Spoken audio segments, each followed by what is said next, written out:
I'm Asma Mohsin, Program Manager with the USAID's Higher Education System Strengthening Activity HESSA, working on the Student Support Services component of the project. This session is about sharing the HESSA's best practices on enhancing student successes through integrated support systems. At HESSA, we are working on 6 focal areas, which are financial aid, student leadership and development, career services, student micro-enterprise development, mental health, alumni development, and engagement. We have 5 distinguished colleagues as speakers for today's sessions, representing the HESSA partner universities, and I would like to invite them to join the panel here on the stage. Dr. Asif Ali Kaisar, Director, Student Affairs, Professor and Chairman of the Department of Polymer and Process Engineering, UET Lahore. Dr. Mahfuzullah, Director, Business Incubation Center, Karakoram International University. Dr. Sajda Naz, Associate Professor, Department of Behavior Sciences and in charge, Counseling and Wellbeing Center, Fatma Jinnah Women University. Dr. Saeed Ahmed, Director, Graduate Placement Bureau, Mirpur University of Science and Technology.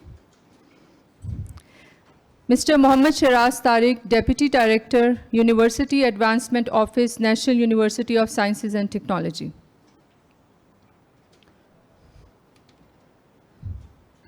The Student Support Services component of HESSA is led by Dr. Randy McCrillis, as you all are aware, who is Dean of the Student Utah Asia Campus and Executive Director of the Office of Global Engagement at the University of Utah in US.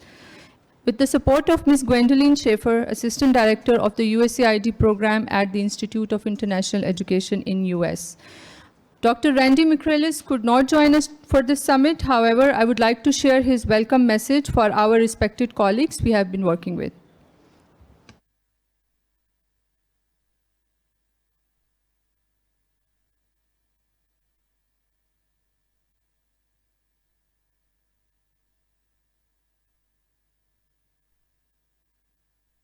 Welcome to the second annual HESSA International Summit. My name is Randy McCrillis, and I am the Dean of Students for the University of Utah Asia Campus.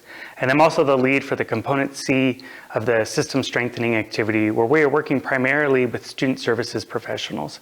Our area encompasses 7 focal areas, from career services, student engagement and co-curriculars, mental health, alumni development, fundraising, financial aid, micro-enterprise development, and finally, we are working with the deans and directors of student services to enhance the lives of our students.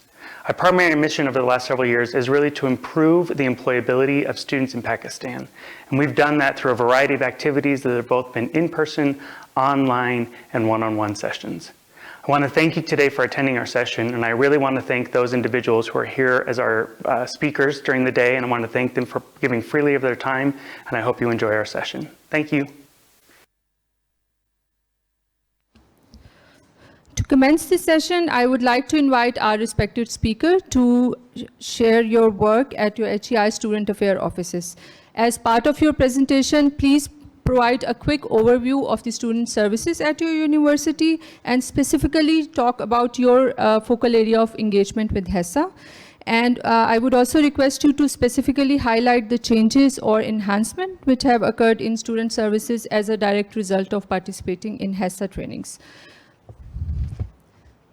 I would invite Dr. Asif Ali Kaisar to please join us here and share his experience and perspective.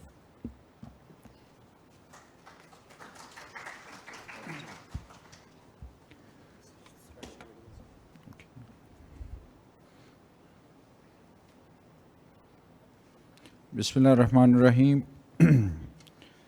Good afternoon, ladies and gentlemen. Thank you, Madam Asma, for giving me this opportunity. And within this limited time, I'm Dr. Asif Ali Kaisar from UET Lahore. I'm basically professor of polymer engineering and also the chairman of the department. And in my another role, I'm director student affairs of UET Lahore, and also the focal person of one of component C's focal area, that is student programming and leadership. So I'm going to give you a quick overview what we have there at UET in terms of student support services. and what changes we have brought in after this HESSA program interventions. Right. So I selected the topic of my presentation as redefining and reshaping student services at universities in context with UET Lahore. So this is our experience that we have a big shift in our student support services after this HESSA's interventions. How do we see, or how do I see student support services? It's beyond just providing services to the students in certain areas. To me, it is out of classroom learning, and it directly targets the employability of the students. So I selected few keywords, not definitions exactly, but keywords, which I would like to get you people along. Students see they seek the quality of teaching, learning, and service system and support. These are two things for which students come to any HEI, the teaching quality and the service quality. And these services, these prepare the students to actively participate in the society in their future role. This is what I believe. And among the student services, the most important, which are academic, which contribute to their academic and personal growth. So this is how we proceed on. Ultimately, we target the growth of the student, or the personality growth, or their interpersonal skills, which hit directly to the employability of the graduates. UET, a few numbers. So just profiling my university, what we have there, what is its size. We are 100 years old, more than 100 years old, established in 1921. A student body is around 13K, that is distributed in 5 campuses. We have 7 faculties, around 30 departments. We have a fair number of our international students, around 500 plus, from different countries. 62 undergrad, 60 postgrad programs, and additionally 32 PhD programs. So when I say postgrad, it means MS and MPhil programs. Our distinction is that all of our programs are Pakistan Engineering Council Level 2 accredited, means we have good surety or guarantee of global mobility through Washington Accord accredited engineering programs. We are ranked in QS World Ranking in engineering technology. We just ranked 236 this year, and in Asia we stood at 179. So this is a brief introduction in terms of a few numbers there.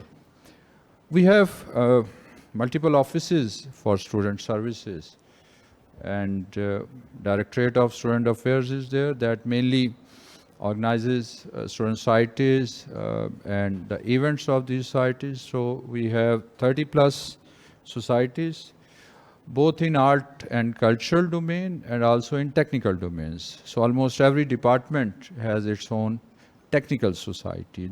These societies, these technical societies, these function mainly within the department or within that area, and they support mainly their departments. We have alumni office, a large number of alumni body, 80K plus, with a modest funding of 8 million annually from our alumni. Career and counseling office is there.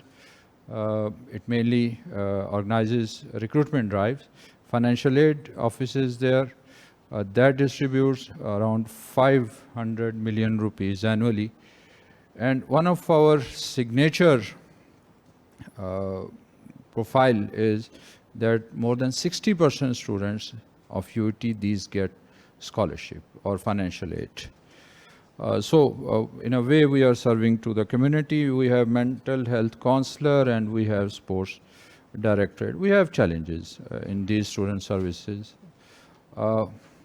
So far, we don't have any unified policy for student services at institutional level. Lacking unified working, so it results in that we lack in these offices work individually, and these are working according to their mandate fairly well.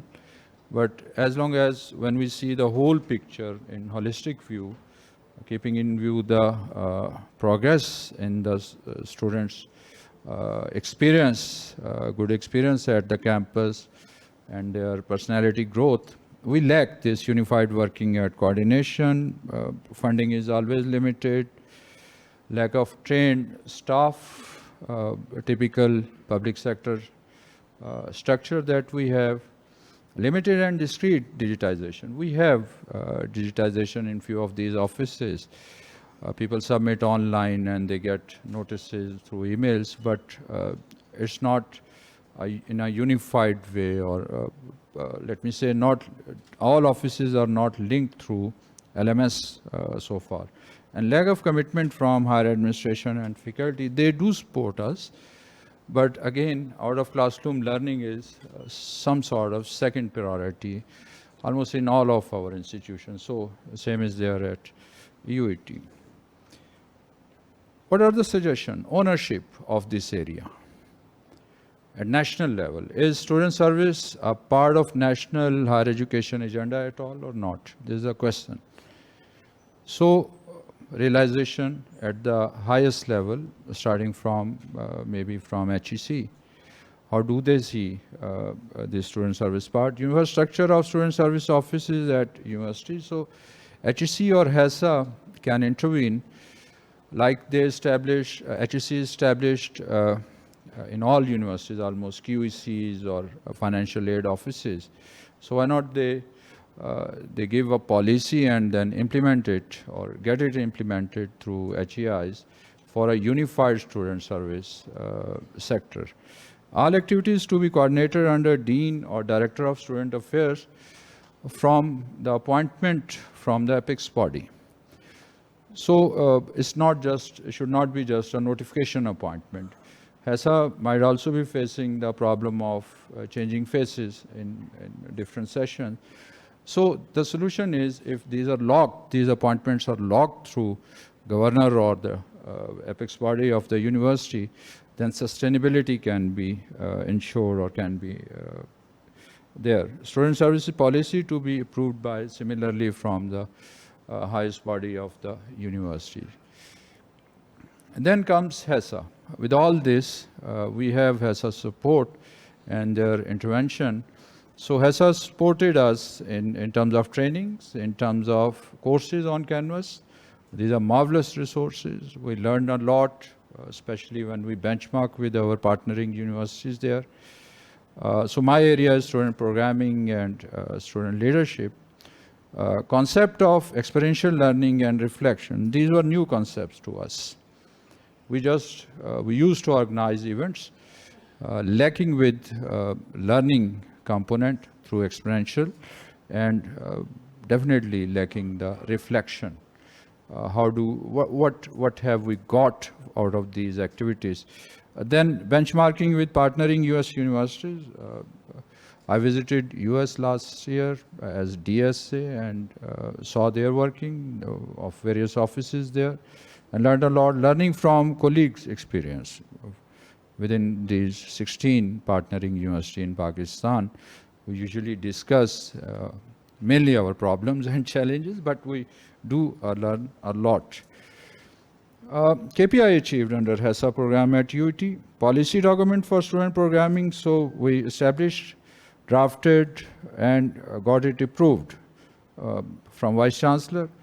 That entails induction criteria for student executive bodies, registration and events form for societies and their events, and then a reflection form for post-event reflection. We have this policy now with us. Then HESSA intro and advisors training. Once I briefed all HODs in a meeting, it was a 20-30 minutes briefing, all about HESSA, its various components, its objective. So a bit of awareness start of awareness is there, you can say. Then thanks to HESSA, advisor training in December, a 2 days training 2-hour session each day. And then recently we got approved student society's supervision policy. What are the incentives for faculty advisor? We have society structure. These are guided by faculty advisor. We appoint faculty advisors who supervise and guide each society. And but so far that was on voluntarily basis purely. Now we got this policy document where we propose some incentives in terms of honorarium, but mainly in terms of load, teaching load or credit waiver. So the people who are involved in student supervision, society supervision, these can be given credits in terms of load. Then objectives and role, these are defined in this document. Student workshops and summit, yes, we have been good in this aspect. Student leadership workshops, we conducted 2 workshops last year in November and December with around 30 to 60 cohort of the student in each session. And then we held National Leadership Summit in early this year in January, where 8 universities out of UET these participated. We gathered all student leaders from these universities, including UET's student society leaders, and that was a 5 hours long session on student leadership. So that went well. If we see, this is the first summit. And future plans, selection of committed advisors. So once we have this policy now, the next target is to motivate faculty to play their part in the growth of student out of classroom for better employability. So interview-based selection will be there, and advisor will be involved in, especially in reflection.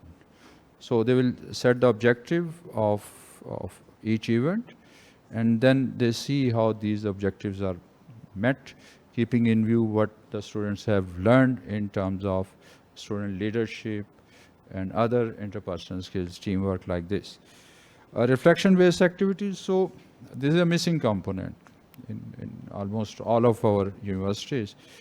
So this is the biggest emphasis now in next year, I think, at least at UET, that reflection component should be brought into the student activities. So we don't have activities for activity's sake. It should be a complete holistic learning experience. So we're working on this, and again we'll have workshops and summit, second summit inshallah. Workshops for advisor, again a missing component, getting our faculty colleagues along. So different small focus group workshops I'm planning for advisor, for students, and as I mentioned, inshallah we'll hold the second leadership summit for our students. Thank you very much.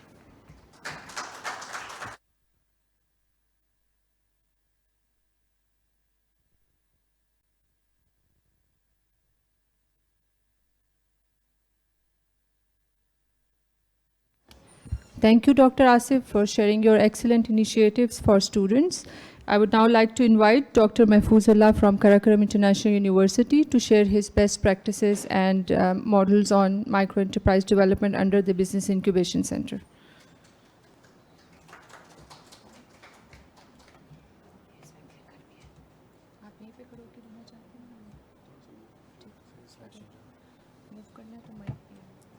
That's fine.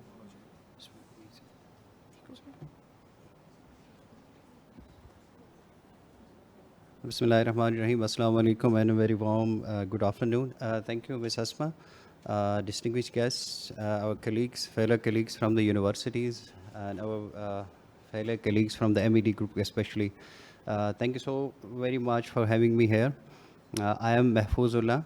I work as an assistant professor in the management sciences basically, but since last many years I look after the incubation and entrepreneurship initiatives in our university. Well, Krakrum University is a small university in Gilgit-Baltistan, basically located in Gilgit.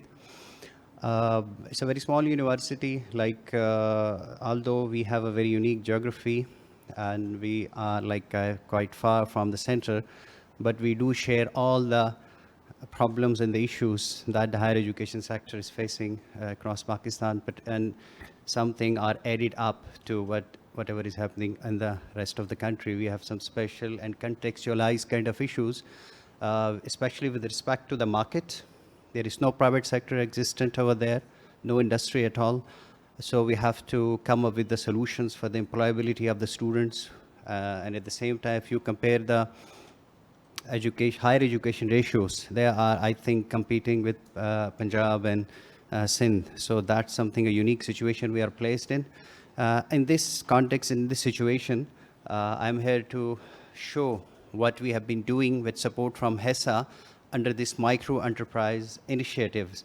It's more like a showcase, like kind of a presentation, not explaining the situation and the processes and everything. So please feel free to ask if any further clarification is needed. Basically, I would overview the student support services, and then I'll jump on to what we are doing in MAD program. Some of our interventions will be displayed. In KIU, we have all these student support services, all the components that HESSA is educating to strengthen. If we have a very quick overview, we have like a very strong scholarship program where among 7,000 to 8,000 students, 3,000 plus are receiving somehow some financial aid in maybe directly or indirectly. We have the societies and clubs for the student leadership component. We have alumni gatherings. We have this mental health component is led by another qualified faculty member who are working closely with this counseling center we have over there. And then we have internship facilitation center over the student affairs section. They are facilitating hundreds of students every year to find internship in different like organizations, and we have this entrepreneurship program which I am looking after actually. Jumping on to jumping on to micro enterprise development or entrepreneurship in general, Krakrum University has been lucky in a way that we have established two very strong programs. Now we are gradually drifting towards the fourth program. You can see just three over there. The very first is very popular in Pakistan, the Tech Incubation, National Incubation Center, expansion of NIC. We are hosting one of the NICs over there. You can see the building that down in the second photo. This is our incubation center. It's a marvelous building. We have been lucky to get support to establish our facilities for the incubation center. And this is like a bird eye view of the university. You can see the terrain around, how kind of difficult it is. We have basically three programs now. One is tech incubation. Second is micro enterprise development, which is a purely like HESSA influenced program, I would rather say. It didn't exist before we were in the HESSA.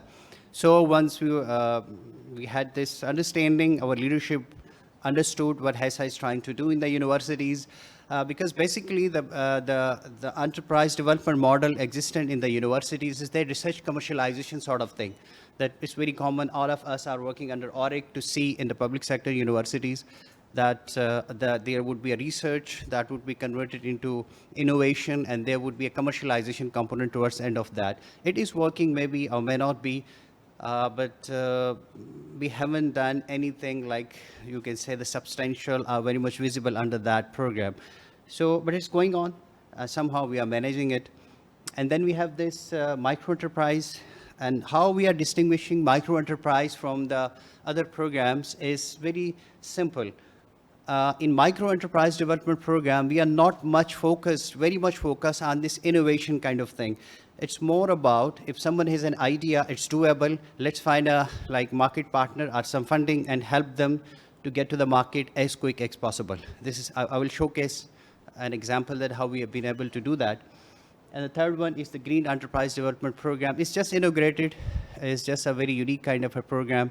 We are doing it under engineering faculty. We are linking the FYPs, final year projects, with this center who has some funding received by an international organization. They are working to develop especially new enterprises in green energy, clean energy, and sustainable construction. These are the two focal areas, and we are trying to help students to come up with ideas if they could do bring any changes in this market. So these are the three. A glimpse of the impact. This is a third-party verified impact, you can say that. This 100+ startups have graduated so far. 500+ students have been incubated in different programs, and 300+ jobs. The figure is a bit higher, but we couldn't verify the other jobs more than 50, 60. We couldn't get any evidence, but this is something you can say the verified data that we have with us. This is kind of another glimpse of the co-working spaces over there.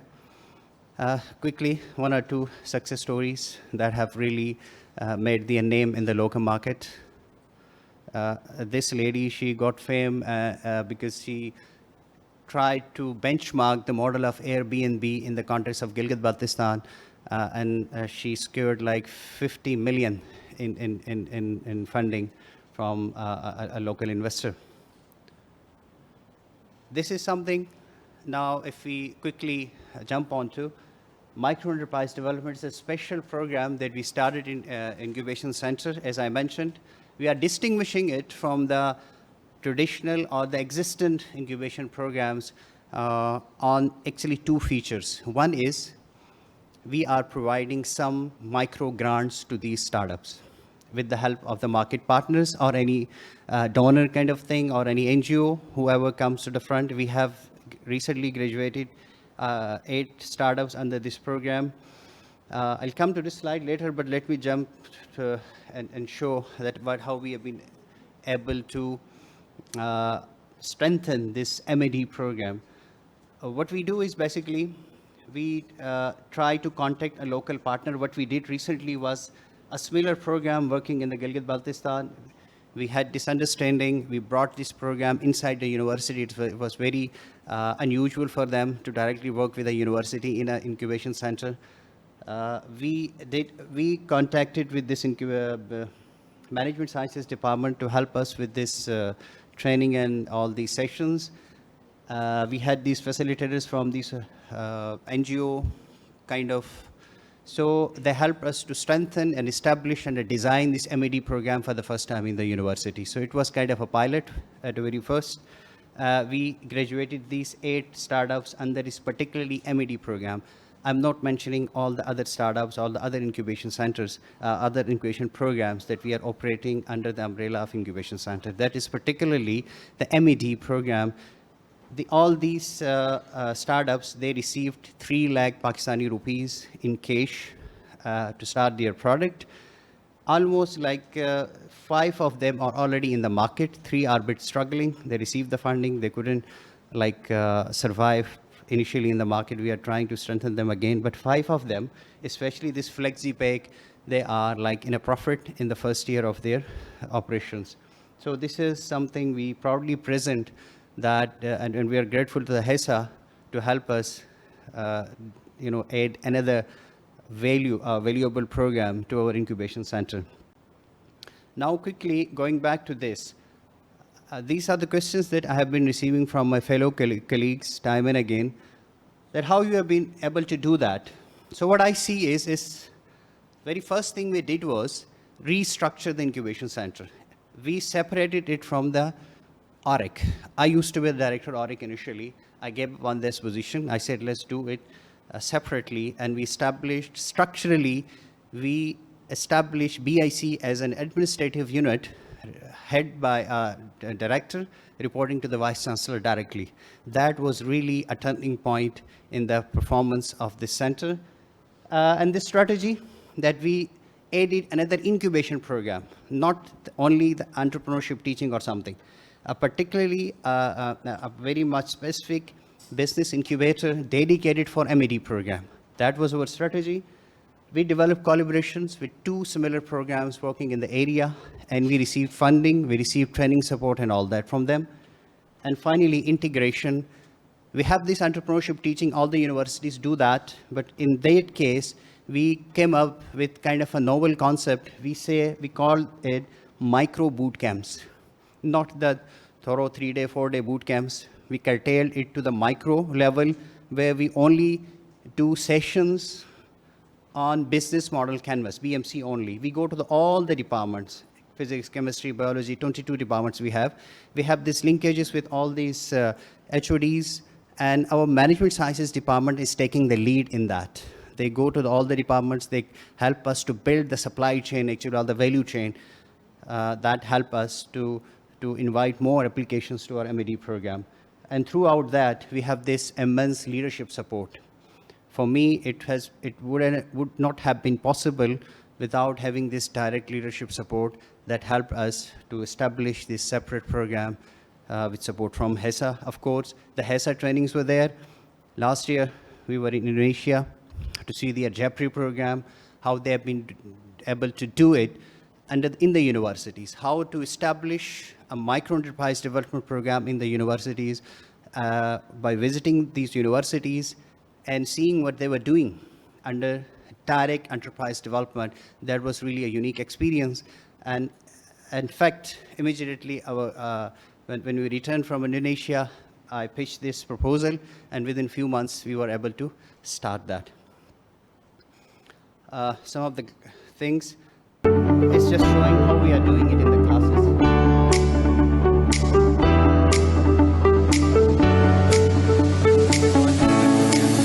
Particularly every program, not the other.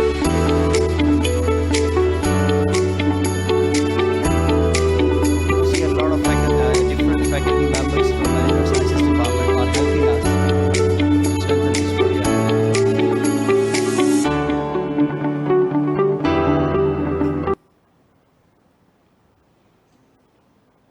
Now we are starting the second cohort of MAD program. It's already closed yesterday on 30th of May.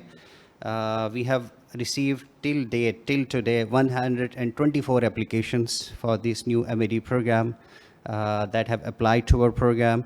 This is something going to be like, I hope so, that would be an addition to the existing incubation or entrepreneurship programs in the universities. If we could be able to continue it, we will be able to strengthen it and do whatever is required to strengthen it within the universities. So thank you so much for having me here. Thank you.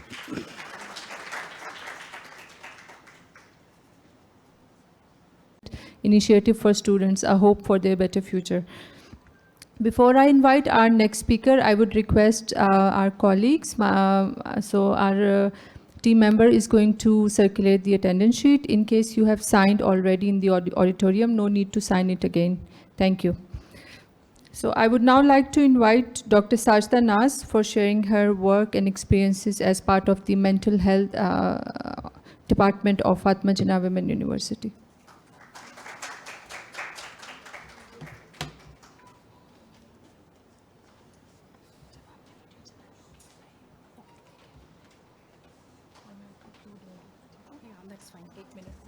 Okay. Assalamu alaikum, everybody. And thank you, Asma, for inviting me over here. I feel very honored and privileged to be here representing not only my university, and but also the 16 HEI's mental health component. Some of my colleagues are here. And the component that I'm representing is mental health. But first of all, I'm going to talk a little bit about the university. Fatma Jinnah University, if some of you have been to our university, it's located in the heart of the city. And we are having more than 35 departments from natural sciences and social sciences. And the university initiated in 1998, and we started with very few departments. But now we have grown to a medium-sized university. We are housing students up to 5,000 female students from all diverse backgrounds. They come to the university. And I think the HESSA component, and Asma, I must say that we are very much seriously committed to the HESSA's objectives of student support services to the extent that our entire team is present here. And we have been involved in different sessions and we have learned a lot about different activities. So again, speaking of the mental health perspective, particularly since the day one, we've been hearing a lot about different factors that are affecting the faculty members. And we just yesterday had a session on the workload, and today we had a session on the leadership and governance practices. And all of these factors ultimately, eventually are affecting the well-being. So first of all, I'm going to start with giving a brief idea about why mental health is important for the students and what is the role of higher education institutes, particularly in Pakistan, and what we need to do. So I've been part of the counseling center for quite a long period of time, and my experience of being in the counseling center has made me think about a number of factors which the students are coming and they are presenting with.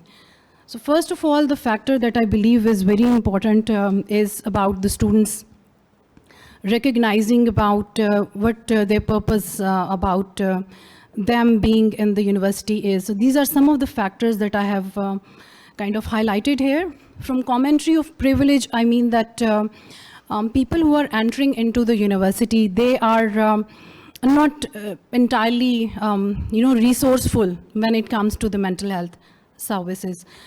For a lot of us, I mean, if I look at myself, I was an alumni of this university, I was a student, and we had advisory services. Being a student, I was attached to a mentor, and these were a lot of privileges that were available to our generation.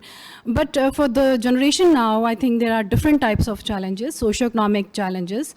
And a student today has to deal with a number of burdens that are eventually related to the stress that they are experiencing. For example, a lot of them have to undertake additional jobs, or they have other familial responsibilities on them. So when they come to the counseling centers, there are a number of reasons why they are contacting us. And our approach towards them is mostly related to helping them identify the positive mental health states.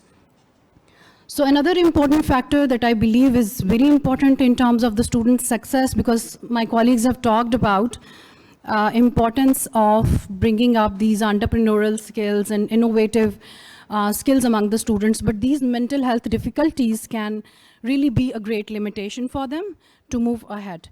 So our approach is to sort of make them think about what is their purpose, why are they here, and thinking about eventually the goals that they need to set. And in my own experience, I've seen a lot of resilience among the students. I see, and I'm very much amazed by the ways in which they deal with their stresses, navigate through the challenges. And I think for the student support services, it's very important for us to recognize that our faculty members and the service providers, they're fully equipped with creating that kind of spirit among the students.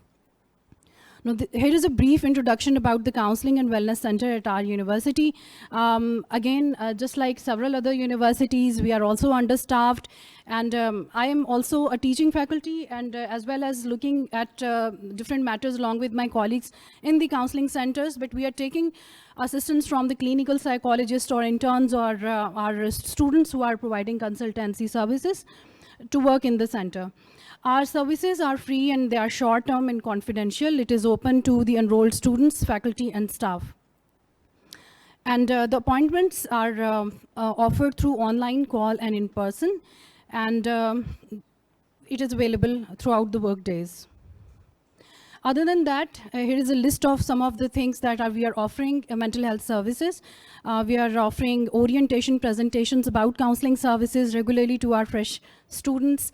Also, the training of faculty and staff in mental health areas, engagement programs for students in order to promote their well-being, outreach to community organizations, coordination and assistance with student accessing on campus and off-campus referrals, de-escalation and escalation with managing student crisis situation. And we are also working with the other centers such as Medical Center and our National Center for Research on Suicide Prevention collection of the database for student demographics and needs, and lastly, student advising. Our university has been actively engaged in promoting positive environment. So virtue celebration is another feature that we celebrate virtues and encourage our students to celebrate different virtues, such as gratitude and happiness. Other than that, we have student peer mentoring programs as well. So these are some of the common reasons for student coming to us for counseling reasons, coming to us for relationship difficulties, coming up with depression and anxiety, and most commonly the stress is there. Here is the intake process. The interested students, firstly, it's very quick and precise, and it is one of the I think lessons that we learned, and it is one of the outcome of our interactions with the HESSA team that we were able to streamline the intake process, and we work together with our team to develop a precise intake procedure referral. So as you can see that there is a form that is available on the university website, and initial referral can be made anonymously. Some of my colleagues have been asking me that, as a counseling center, what kind of services are available mainly to the students. So here's our approach. The dimensions of wellness that we are offering are based on holistic, framework.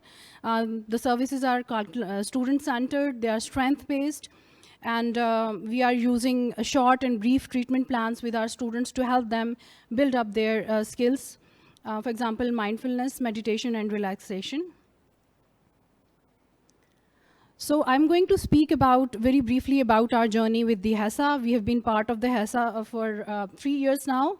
And during our journey with the HESSA, we have, I think one of the excellent feature that we had was the integration of the student support services.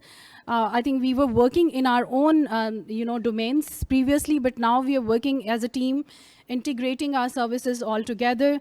We are also working on building emotional literacy in our students, overcoming the stigma related to mental health. Another important, I think, deliverables which we learned from HESSA was preparing a strategic plan.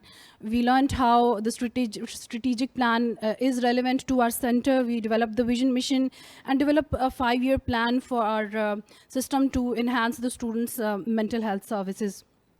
Apart from that, we are actively involved in mentorship and trainings and collaborations with other universities.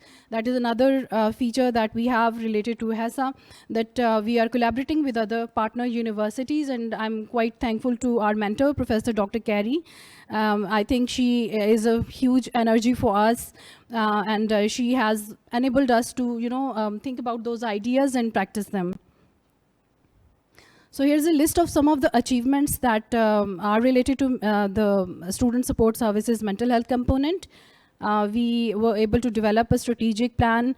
We are working on building soft skills and professional training courses and capacity buildings for staff, activities to enhance positive environment at the campus, digitalization of the services, intake assessment forms, conducting online counseling sessions, and need assessment. These are some of the features that we have worked on through our HESSA trainings.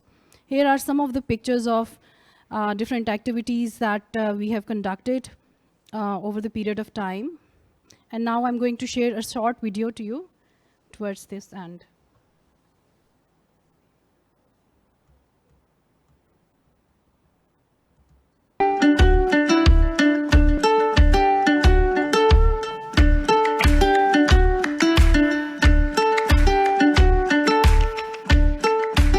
Fatma Jinnah Women University is collaborated with USAID's HESSA project, in which different offices are being strengthened in their capacity.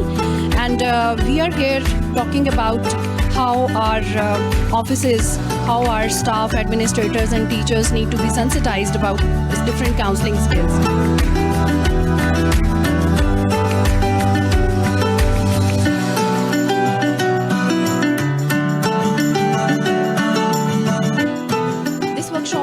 Dealing with the micro counseling skills of FTW faculty and staff, and we are very delighted to be part of this workshop. This workshop was basically meant to facilitate, to meditate us, specifically with reference to the stresses we are facing in our working life, in our domestic life. And this workshop helped us overcoming those stresses very peacefully, very concisely, and very skillfully as well. I'm quite hopeful that after this 3-day training program and other activities that we are also doing, we are going to create a team of individuals who would be spreading their skill sets to the students, their faculty members, their colleagues, and therefore we'll have a sustainable system of services, student services, which can ultimately strengthen our university. Thank you very much.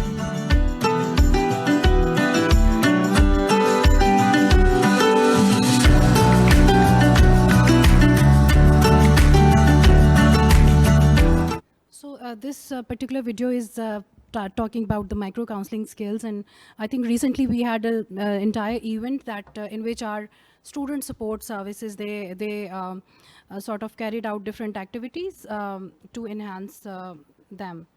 So towards the end, I think when it comes to the future directions, I believe that HESSA has provided us with a platform where initially we 16 universities are together, and I think that there has to be a sustainable way in which we can do resource sharing, we can carry out our training programs after that, and it's good and ideal that we have some sort of a consortium where we can carry on doing these activities with mutual collaborations. And of course, we are glad that we have a great team of our student support services.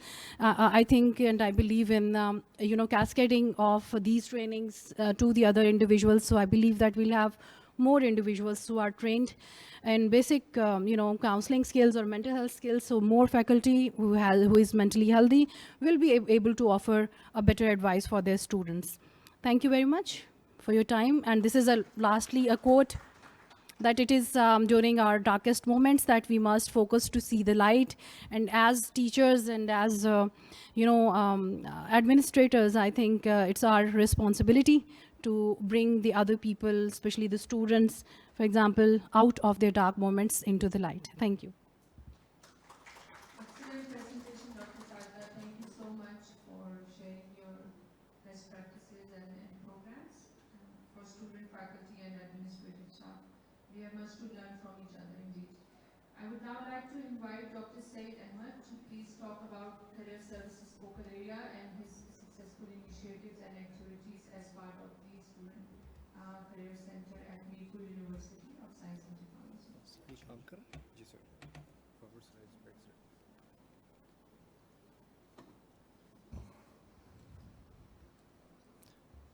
Assalamu alaikum. Am I audible? Assalamu alaikum, and very warm welcome to all of you to my presentation, in which I will explain the career readiness at Mirpur University of Science and Technology. It is pertinent to mention that career readiness is one of the 6 thematic areas of the HESSA program, which is being run in the 16 universities. The outlines of my presentation and the contents are flashed here. First, I will introduce you about Mirpur University of Science and Technology, and then I'll explain the practices that we are doing at Mirpur University of Science by the Graduate Placement Bureau, which is responsible for career readiness. And then we'll have a glimpse of the activities and the achievements and the future plans, and then followed by the conclusion. I'm Dr. Saeed-Ahmed. I am Director of the Graduate Placement Bureau, and I am looking after the career readiness, which is one of the 6 thematic areas of the HESSA program. Mirpur University of Science and Technology is located in Mirpur, which is at a distance of about 130 kilometers, and Mirpur is known for its cultural heritage and the Mangla Dam. It has a population of about 0.5 million, and it is a very peaceful and calm city. You can see a view of Mangla Dam here, and this is the Ram Fort, which is located in Meepur, and it depicts the cultural heritage that Meepur owns. So, about the Meepur University of Science and Technology, it is functioning since 2009. It has a land area of about 5,116 canals. It has 5 campuses. It has 5 faculties, including engineering, applied sciences, health sciences, and nutrition. It runs 82 programs, and it has 42 departments. It has 7,501 students, and 51% of the students are are male, and 49% are female students. The university is structured like this, as is shown here, is headed by the VC. There are administrative offices, and then there are academic offices which are led by the deans. The Graduate Placement Bureau, which is an administrative office, it is responsible for carrying out the career readiness programs. Now I will take you to the journey of the evolution of the Graduate Placement Bureau. I was appointed as Director of the Graduate Placement Bureau on 23rd of February 2023. On the same day, I was told by my predecessor that I had a meeting with the HESSA coordinator who is leading the career readiness. His name is Emans Junaris. At that time, we had just few chairs and a table with no staff, with no budget. After the meeting, at meeting at about 4 o'clock, I concluded that I have these targets in front of me. First of all, I need to define the objectives, then we'll go for the HR staff, and then we'll go for the training of the HR staff.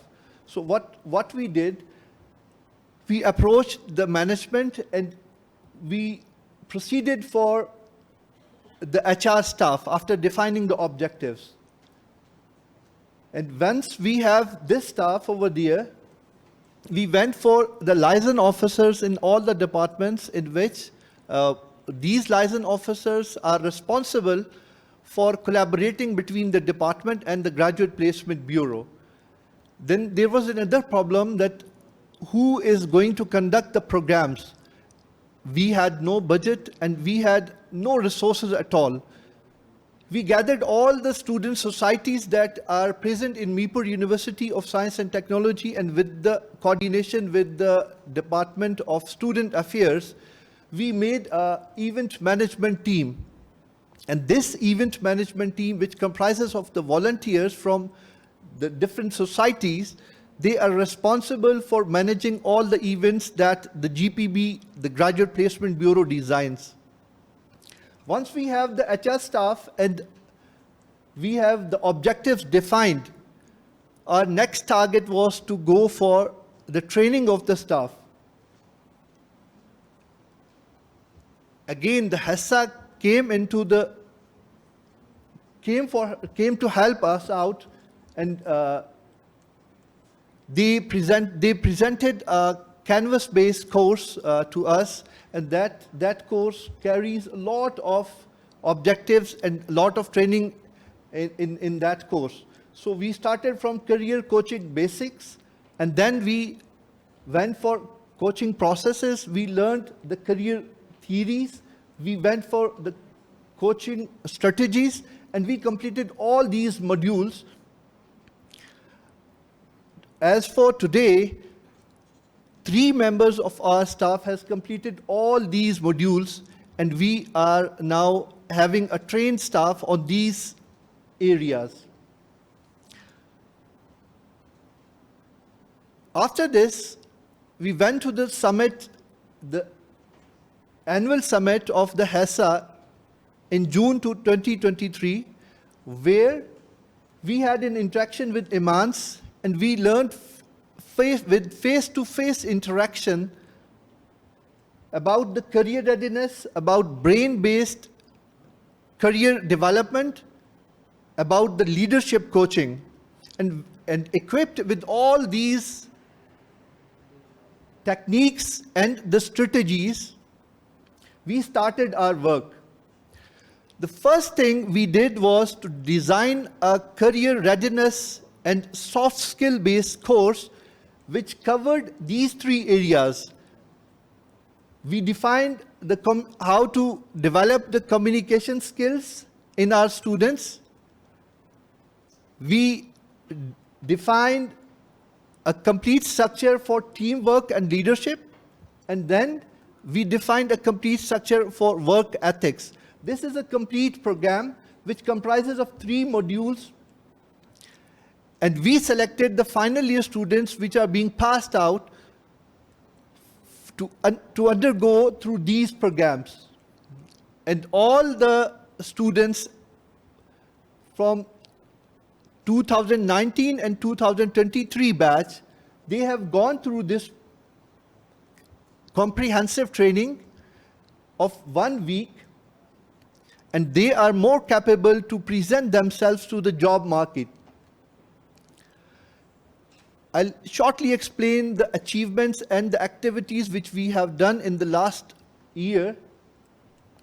We started a distant e-learning program with different organizations, with the collaboration with the different organizations, the Institute of Rural Management, the Google, the Coursera, and 852 students benefited from this program.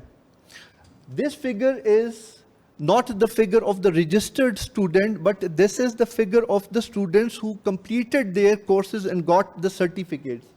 Next, we are preparing an employer database. At present, we have a database of about 70 industrial partners. Then we started internships and trainings. We contacted different industries, including telecom, power industry, computer network industry, textile, software houses, real estate, construction, banking sector, police department of AJK, Aston Martin, the UK car manufacturing company, and by the last year, we have 100 students who completed their internship.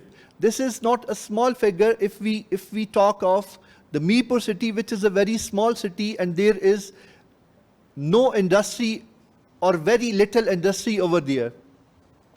We are also working on a web portal development. Almost this portal is complete, and this portal depicts the activities and the information which is needed by the student to develop their soft skills. We conducted the mock and real interviews. About 7 such interview sessions have been conducted in 8 months of the last year. As I told, I started work in March. Then we have seminars, about 19 seminars and workshops other than the soft skill program have been conducted.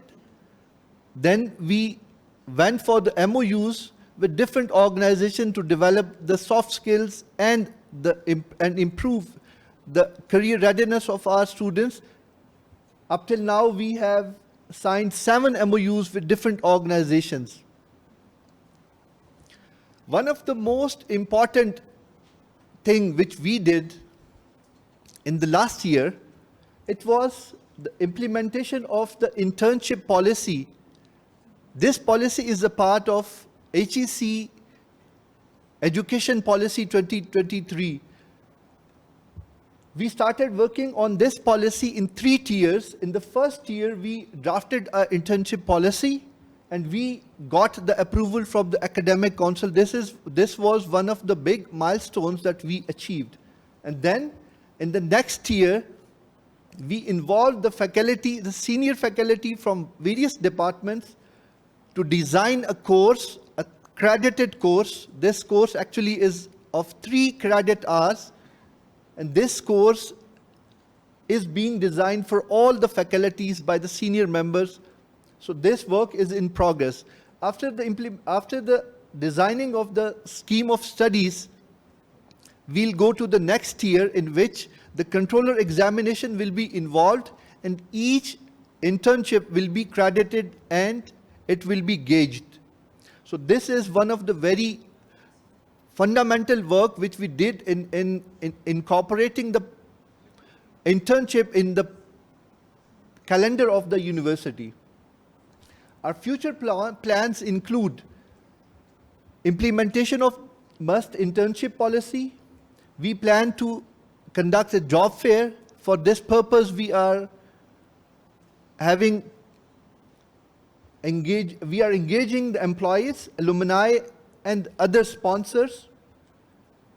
And another plan which we have for this year is the approval of the budget for the Graduate Placement Bureau. All the activities which I have explained here, these are not sponsored by the university, as we do not have a budget. We created all the resources from within the university. We engaged our own faculty so that the indigenous human resource can be developed, so that in future we are independent in inculcating the soft skills in our students. As a conclusion, commencing from ground zero in 8 months of the last year, the GPB has made considerable strides in its mission to enhance the employability of the MUST students. Our persistent commitment to setting the exceeding standards is evident, and we are thankful to HESSA for supporting us, and especially Mr. Imans, who is the mentor of the career readiness. Thank you.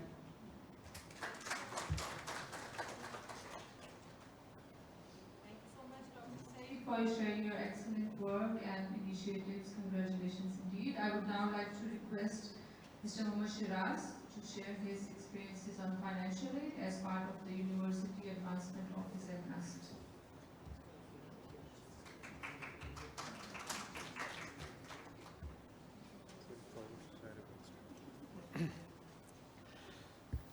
Bismillah ar-Rahman ar-Rahim. Ladies and gentlemen, Asma, thank you very much. Assalamu alaikum. I am Muhammad Shiraz Tariq. I am representing NUST. I have had the experience of working in NUST for the last 12 years in various capacities. But majorly I have been administering, I have been looking after various aspects of the student support services with a particular focus on financial aid and now university advancement. We have been associated with the HESSA project for the last 2 years and have had various trainings.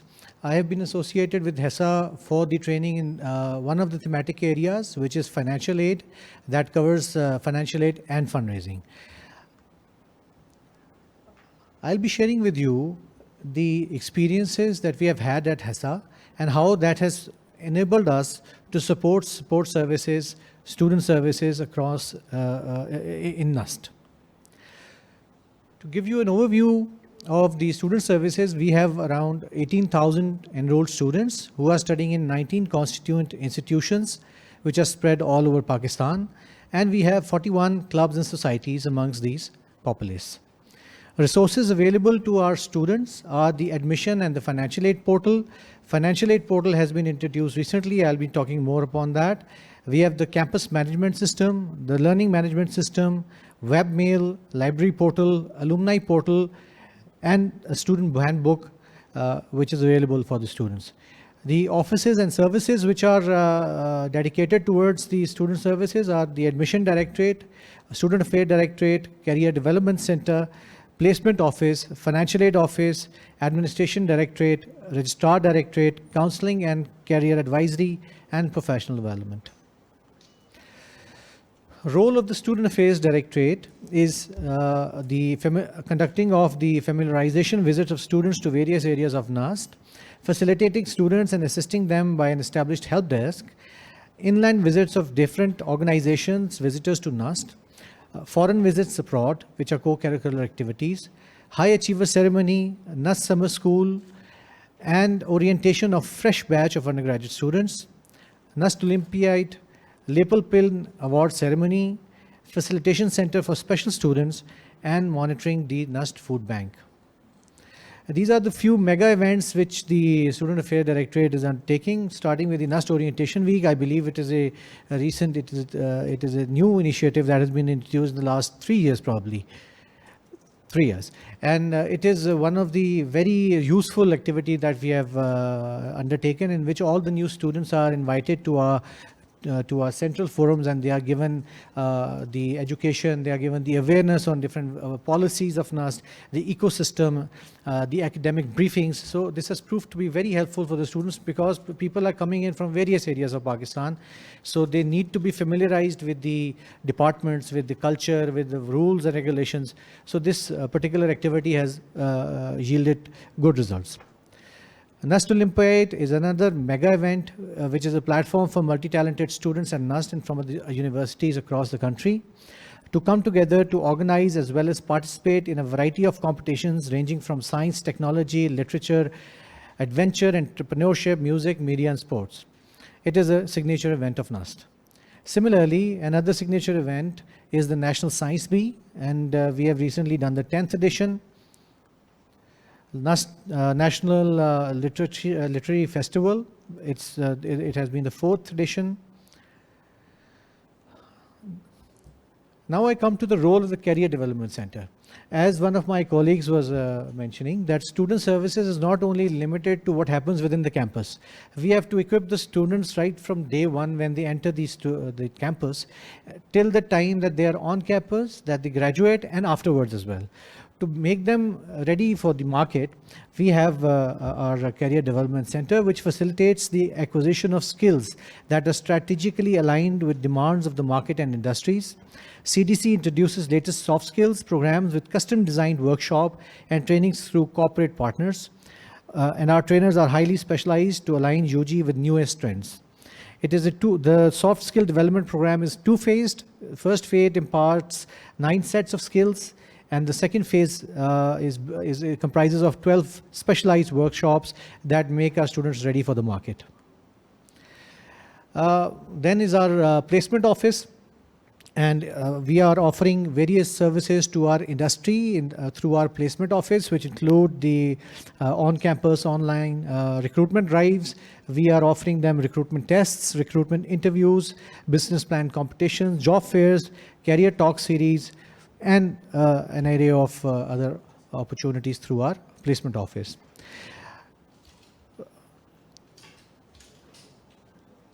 When it comes to financial aid, I would like to say that this was a relatively new concept, and it has come into practice since 2014, when the trend of awarding need-based scholarships suddenly took a rise with the influx of USAID scholarship and others. Financial aid office was although established in 2010, however, it was giving scholarships on a very limited scope. After 2014, the influx of the need-based scholarships experienced a rise, and with that rise, we needed a policy, we needed a structure, we needed to equip ourselves to manage that need-based scholarship. As of today, we are giving scholarships to 2,500 students, and the financial impact of those scholarships is around 670 million per year. To manage this load, Financial Aid Office has emerged as a crucial component of the administration system, as it plays a crucial role in the process of awarding financial aid and dispersing of funds as well, which, as you all know, is a quite daunting task. In our discussions that we have come together at various times, at various places, there are a few key elements that we discussed amongst ourselves, and we came to the conclusion that they need more emphasis were effective communication. And HESSA has also given us training on how to prepare a comprehensive communication plan, when to communicate, what to communicate, and to who it communicate. So we in NUST, we have also developed a communication plan, and we are following that, and it has given us good results. Determining eligibility for a scholarship again is a very challenging task, and I'm very happy to share that when we came together as the HESSA provided us a platform, the problems that we were facing across various institutions were of similar nature. And these interactions not only provided us a chance to discuss those problems, but we were also able to come up with the solutions as well. Then award notification is one more role of Financial Aid Office. Disbursement of funds, regulatory compliance, record keeping and reporting, monitoring changes in the circumstances. Overall, FAO plays a vital role in helping students access financial resources they need to pursue their education. FAO works to ensure that funds are allocated fairly and in accordance with regulations, while also providing support and guidance to students. At NUST, we are processing around 1,500 applications every year. Up till 2019, the University Advancement Office and the Financial Aid Offices were working under different domains, under different hierarchical structures in NUST. The working of these two offices is quite closely knit together. It is symbiotic. So in 2019, it was decided that UAO and FAO will be placed together structurally so that their working is interconnected. FAO and fundraising, we came to know that the FAO and fundraising efforts are closely interconnected, and there is a symbiotic relationship where while effective operation of FAO enhances ability to attract donors and secure funding, fundraising activities support FAO in providing essential assistance to students. Link between FAO and fundraising is significant and is multifaceted in terms of these factors that I have shown. Particular focus I have given to donor relation and institutional reputation and philanthropy. Actually, donors we've experienced that donors are quite interested in the working of Financial Aid Office.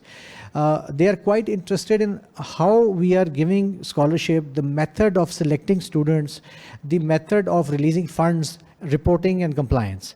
When you have an effective Financial Aid Office, donors' confidence in giving funds increases considerably. Similarly, the institutional reputation and philanthropy is also dependent on the working of financial aid. Actually, the donors' confidence is boosted when they see that the Financial Aid Office is working effectively. The students are getting scholarships through a well-defined mechanism. There is a process of redressal of grievance. There is a process of reporting and all. So we have instituted those processes in our Financial Aid Office.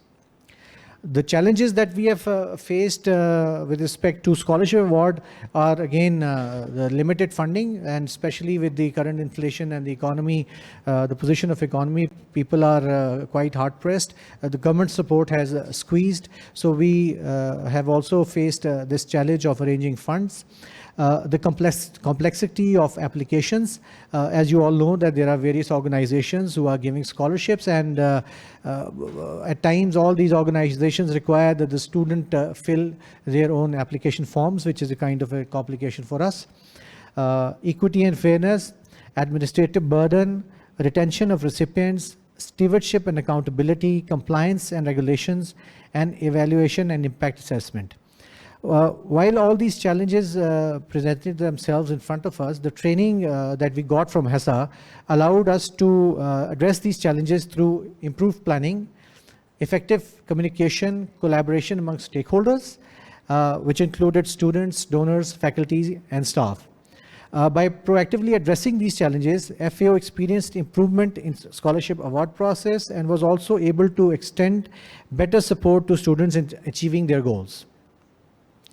Similarly, there were certain challenges in fundraising, where all the organizations were competing for funds, economic factors were in play, changing demographics. As you move across the country, different donors have their own motives, they have their own interests. So you have to equip yourself such that when you meet those donors, you have the adequate data to fulfill their motives.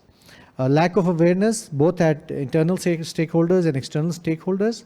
Complexity of the process of scholarship. We were able to simplify the process after these trainings that the HESSA has given us. Limited alumni engagement, political and legal challenges, especially with respect to when you are going abroad and bringing money from outside.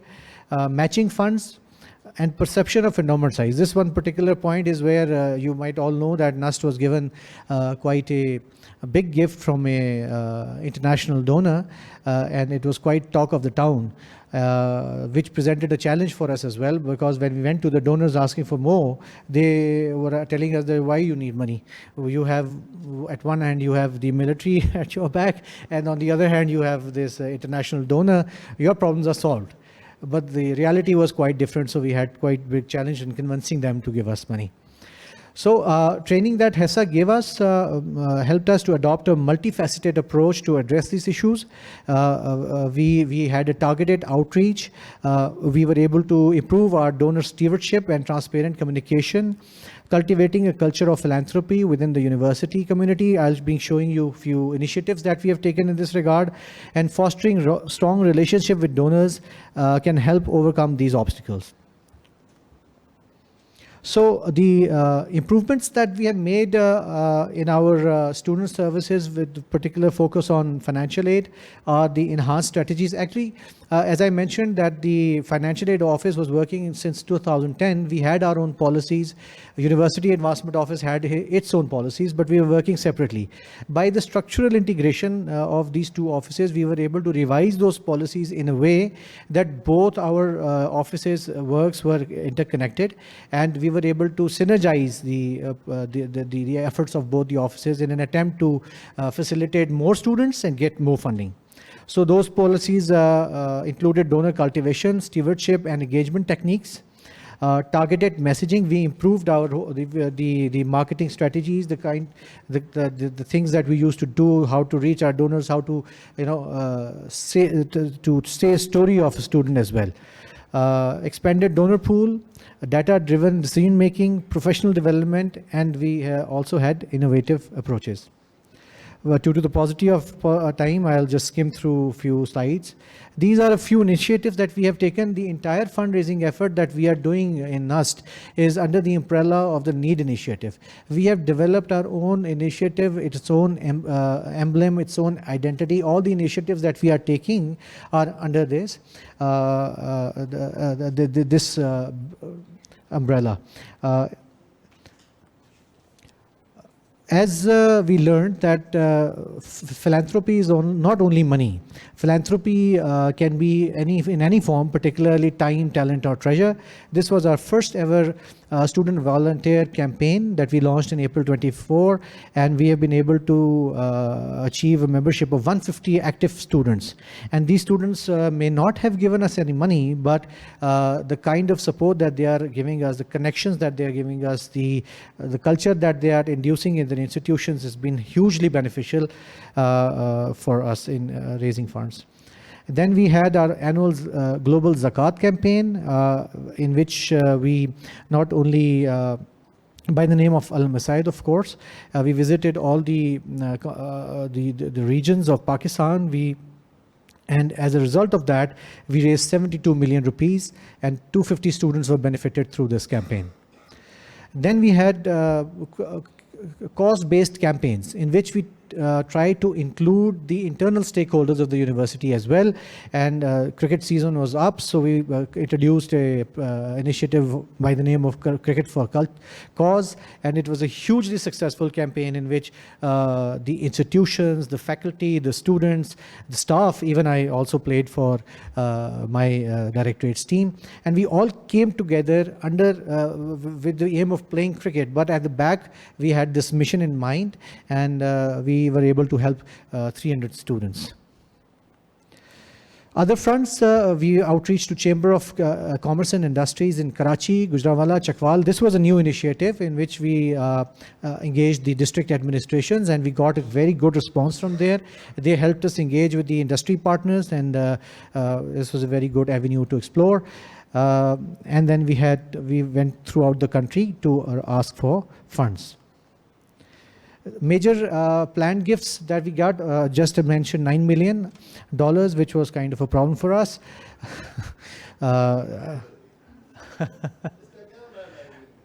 Sorry, hai.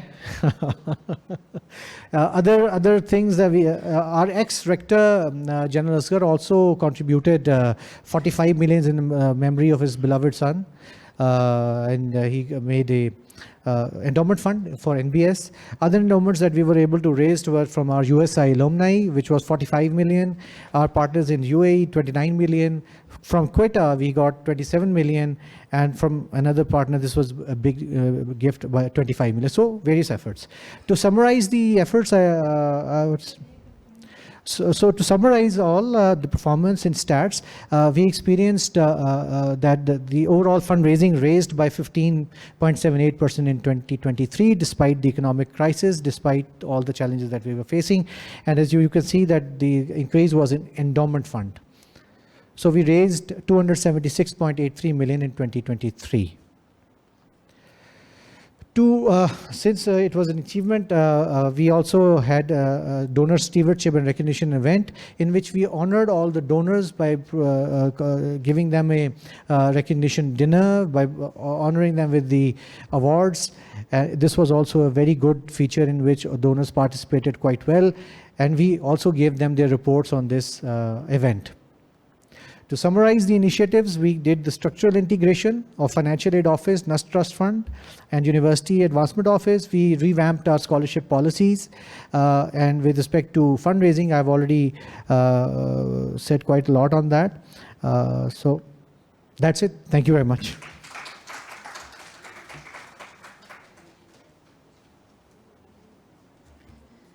Thank you, Shiraz, for sharing your excellent work and progress and successes. I would like to thank all the distinguished speakers for sharing your remarkable work and best practices. And this is now time for tea break. After the tea break, we are going to have very interesting and enlightening panel discussion on integration of student support services in our universities. So in the interest of time, I would request you to please take 20 minutes tea break, and at 4:20 sharp, we are going to have our panel session. Please join us here. Again, I would like to continue the session. Thank you. Welcome back, our distinguished panel members and colleagues. We now start the session with panel discussion on ways to enhance the student services through integrated support system. So we are going to start with our first question with our panelists. So can you please talk a little bit about some of the specific ways you advocated for changes or enhancement at your HEIs and what challenges you have faced? Maybe I can start with Shasta. Very much, Asma. I think that we have been doing the cascading of the trainings. We have been, for example, if I talk about different components here, so we have had extensive series of trainings for our faculty and staff and students. That is one of the ways of advocating people about mental health and wellness, for example. And another other ways is social media engagement, and we have our activities have been very much engaging, so that the students they are the ones who are leading most of these events. I think mostly the challenges are regarding the HR or shortages of the staff, and for that we are probably engaging mostly our student leaders who are there. They execute the events and therefore they are able to carry out most of the activities, but mainly the challenges related to understaffing. We have been doing activities, as I mentioned in my presentation, for many years. We have traditions of many activities, but making students and the administration and the faculty realize that there should be some structured way and content in these activities. That helped a lot, thanks to HESSA, their intervention and their trainings and exposure of higher management with the HESSA as well. That helped us a lot. There are many challenges. Integrated approach, we talk about integrated student services, but we miss that integration element. And mainly it's a structural problem. Most of our universities, we have the offices scattered, and of course, funding is another element, and trained staff, dedicated staff and trained staff. These are the jobs, but these are the two challenges.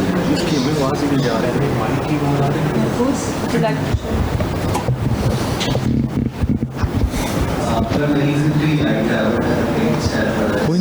these are the problems I think all the universities here this issue of this resource constraints and the training of the staff. For me, I would like to just one more perspective. That was acceptance. Like if I asked, if I talk about my own MED area, it takes a lot of time to convince these student different departments, the heads of the departments, to participate or to collaborate in this activity, because sometimes they don't see any value in that. They say that it's kind of a disturbance to their existing academic programs. So other than these resource constraints, we have to face kind of these challenges of developing sustainable collaboration with our own departments within the university, whatever the resources we have, how to use them effectively and making them more delivering some value to the departments at very grassroots level. So for me, it's something, acceptance at a very first level, that yes, we have to do it. Then you can find ways to find resources, to find collaborations, to invite other people to join hands to do that. So in a nutshell, yes, these are the challenges, but above all that, what I feel is, if we have this commitment or kind of a vision very much clear to us and the other departments who are definitely have to collaborate with you, then the things become easier. Otherwise, there is a challenge always there. My next question is about sharing any successful program, implementation, or partnership within different campus offices or units at the Student Support Services offices within your HI. So how different areas or different colleagues work together and have any successful program or initiatives for students. So can you please elaborate?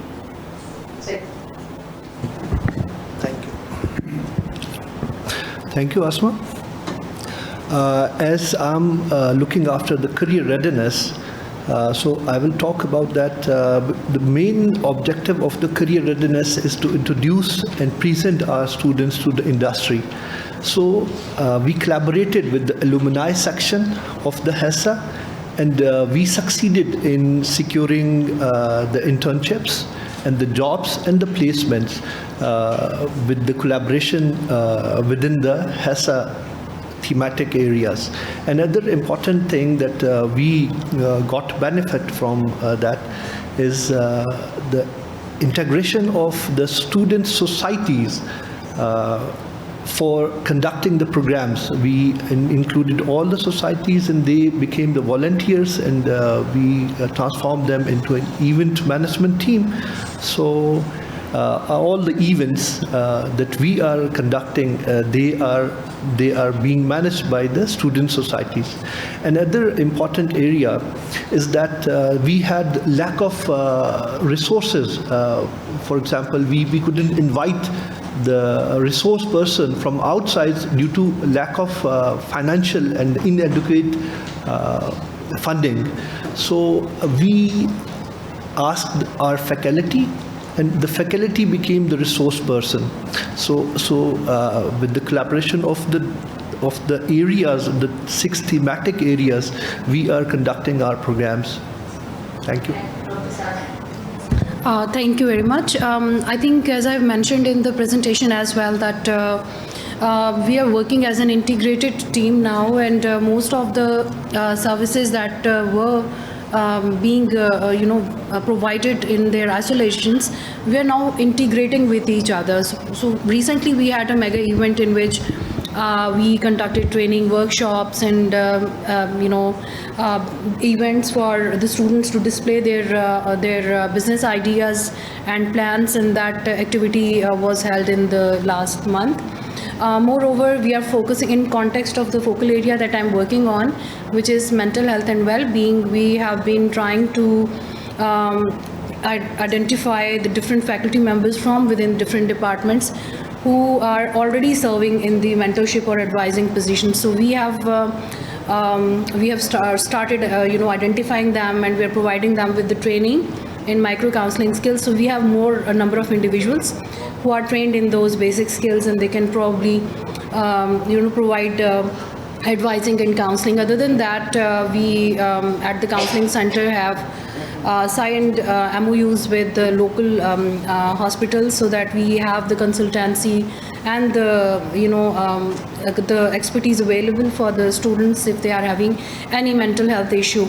Apart from that, through the HESSA platform, again, we were able to collaborate also with the partner universities to organize events on different mental health related topics. So these are some of the few things that we've done. Apart from that our other focal areas are also very active.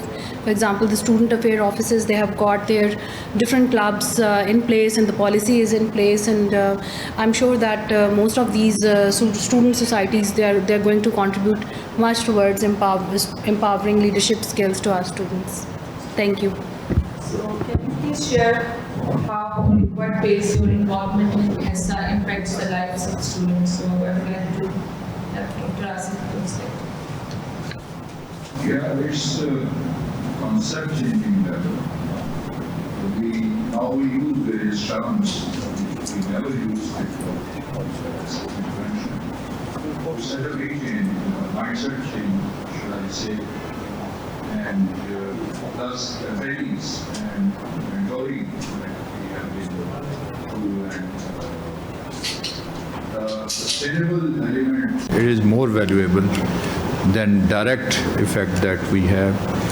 So in most of our institutions, especially in public sector, old universities, we never had these sort of talks, these sort of sessions, these sort of discussions among faculties or offices. So now we have some objective, though not very clear, in terms of documentation or, as I mentioned earlier. But again, we are moving towards a common goal in a single institution. And this is all about what we have from HESSA. Yes.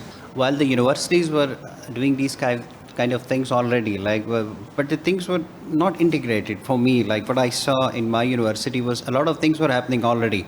But what HESSA did was they provided an umbrella or kind of a platform where all these student support services, they came together in kind of a one compact form of the activity, and we started collaborating with each other. So this is something I saw that is happening with and the HESSA, or the with advocacy from the HESSA, that they help us to connect with each other inside the university, and kind of it was accentuated in a way that we were doing a lot of things but not connected, fragmented, and working in silos. Yes. But with HESSA, we are now connected. A lot of interventions are happening. Like we have this financial aid office, they have improved their programs. They use some IT kind of thing, and they in a way did some automation in that process, and they involved a lot of other colleagues from other departments. So for me, HESSA is kind of a connecting force in between that help us to improve the systems that were already working over there. That's great. Thank you. So another related questions, and I would direct that to Dr. Sajda. So how do you balance the competing priorities and demands when serving students? I think that's a very interesting questions, because a lot of us have different other responsibilities, and we are kind of juggling between all of these additional things that we are trying to manage effectively. I think it is very important to prioritize our expectations and goals when we are dealing with in our interactions with the activities that we are doing. And one of the things that I preferably do is that I prioritize my tasks, and sometimes, as I mentioned, that we work not in the isolation, we work as teams. So we have diverse range of support available to us. So we train them, we cascade the trainings onto them, so we have more workforce available. So I think that is also very helpful, because when we are doing things all by ourselves, then that is not even effective, but it adds to our burden. So I think one of the strategies that I use is by engaging and involving other members into the activities. Thank you. Dr. Asif, would you like to talk about? Yes, the first thing is at personal level, I have my own academic responsibilities, so one needs to prioritize. Secondly, there is administration, students, and your office. So each one has its own priorities, and you have to get all the priorities and then prioritize those priorities to get to go towards your goal. So oftenly I sit down and I just write what should be done at the priority level and how it should be done. Yes, this prioritization is always going on there. Yeah. So maybe in one sentence, or if you were talking about one biggest challenges which you think the student support services at the public HEIs what we are facing today. So what would you say, what is that big challenge we need to focus on, target on? Said sir? Thank you, Asma. It's a very interesting question. Indeed, the biggest challenge that we are facing as a small university or a university located at a remote location, it is the insufficiency of the funds and the financial resources. Actually, it is impacting us in two ways. One is the students, which is the core of the institution, and the other thing is the students support center. If we talk of the students, there is a detrimental impact or effect on the mental health with the lack of resources, and in their career success, and on the other side, the marginalized and the underprivileged students, which are from the very remote areas of the AJK and other parts of the country, they feel deprived, and they don't get access to the resources. On the other side, if we talk of the student support services, there is an understaffing, and the staff lacks the opportunities for the development of their career and their professionalism. So these are two major areas which are being affected by the lack of the financial and the fiscal resources. Thank you. Yes, so you rightly mentioned two important areas. One is resource mobilization, the need for that within the university, and another one is how to widen our finances, like donor base, so alumni office and other focal areas, financial aid offices. So all the student support services offices may come together and play important role in increasing, or enhancing the donor space.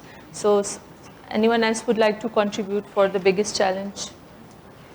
Well, just in one sentence, that you have two things. One is the structure, finance, and all these things that, of course, you all need that to do something.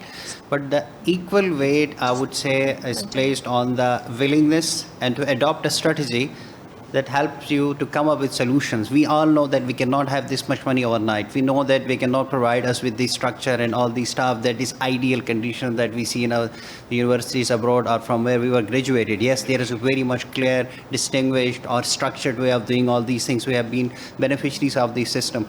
But given the circumstances and the situations where, like a university like mine is operational over there, so fine, while we are searching for these structural things or training and all these finances, we can always come up with this idea of lean startup, as we use in the entrepreneurship and everything. Start with something and see, and once the leadership recognizes the value of these services, are the students or the mid-level leadership with the deans and the HODs and all that, when they accept that, there are ways to do it in a lean way, like using minimum resources and trying to do it somehow.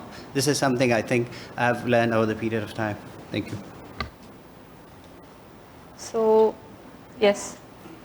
I would just like to add to what my colleagues have said, that I think one of the things that I would like to add to the discussion that is going on is about need to change the mindset as well, because many times we feel that it is challenging to advocate about the importance of the things that we're talking about, and changing the mindsets and making people come out of their comfort zones to take new initiatives sometimes becomes a challenge. But I think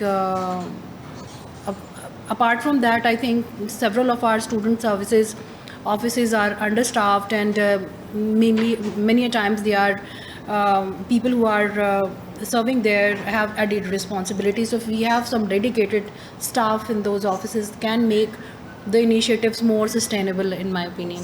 And also skilled staff, that's very important. So when we can better serve the diverse and emerging needs of students. Great, thank you. So how do you think technology impacts student support services, and specifically for your focal areas? So what opportunities and challenges does this present for our HEIs? Dr. Asif, please. Yeah, immediately that came to my mind. Branding. We can use technology for dissemination, and beyond this, even for branding of our services, our achievements. And second thing is ease in the service. So students don't have to visit offices multiple times.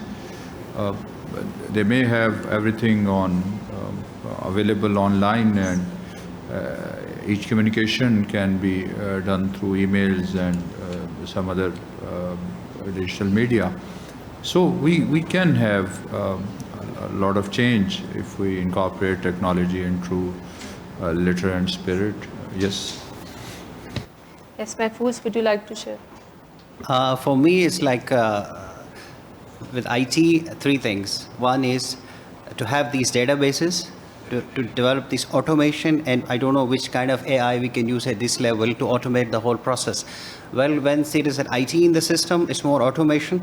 It's more like a valid database, and then there's a decision-making process that if you could integrate all these three steps using the IT or any such kind of customized algorithm in our universities, linking into the LMS and all that, I think a lot of things would be easier to and quicker in a way that we can make decisions, right decisions, and to add value to the services that students actually need on ground. So for me, IT works, and I see IT from that perspective, not just showing our posts on the social media and all that. That's something I think is the only use of IT we are doing in our services right now, but more automation and more like data-driven decisions in the student support services would help us to deliver some value.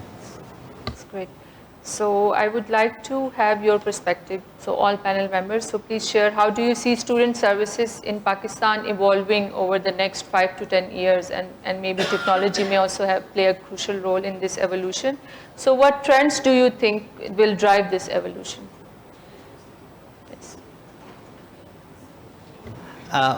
This is something pertains to the future of work and the future of universities. Like as the gig economy is evolving across the globe, you see there is a traditional theory, what we call that human capital theory, that says that the higher your degree is, the more your income and the social standing is. Now, when we see on the other hand side, this technological change theory, technological change theory, or the technological biased change theory, what we call it.